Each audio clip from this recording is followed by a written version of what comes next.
నమస్కారం. కాకిని కూడా హంసగా మార్చిన పుణ్యక్షేత్ర విశేషాలు ఇప్పుడు మన ఆర్ఎంకే టీవీ ద్వారా తెలుసుకుందాం.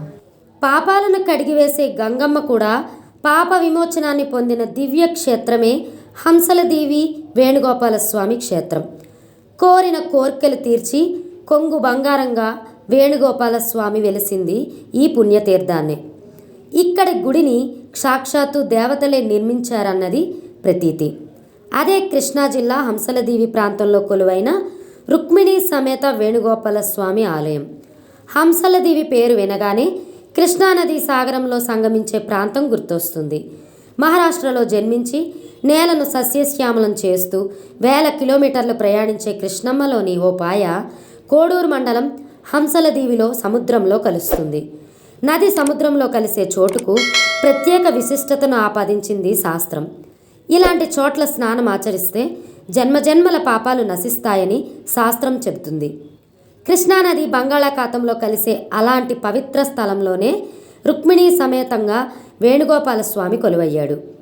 హంసలదేవి దగ్గర సాగర సంగమంలో దేవతలు పుణ్యస్నానాలు ఆచరించి ఆ చోటనే స్వామిని నెలకొల్పి ఆలయాన్ని ఒక్క రాత్రిలో నిర్మించారని స్థల పురాణం చెబుతుంది.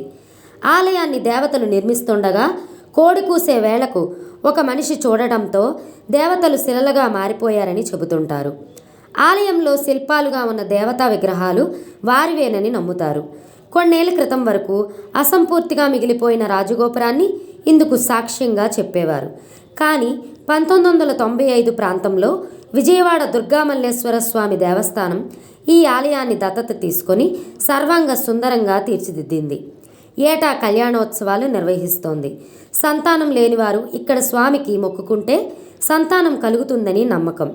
అందుకే సంతాన వేణుగోపాల స్వామిగా ఈ స్వామి ప్రసిద్ధి చెందాడు. పూర్వం ప్రజలు పాప ప్రక్షాళన కోసం గంగానదిలో స్నానం ఆచరిస్తుండేవారట. పాపభారాన్ని మోయలేక గంగమ్మ తల్లి విష్ణుమూర్తి వద్ద మొరపెట్టుకుంది.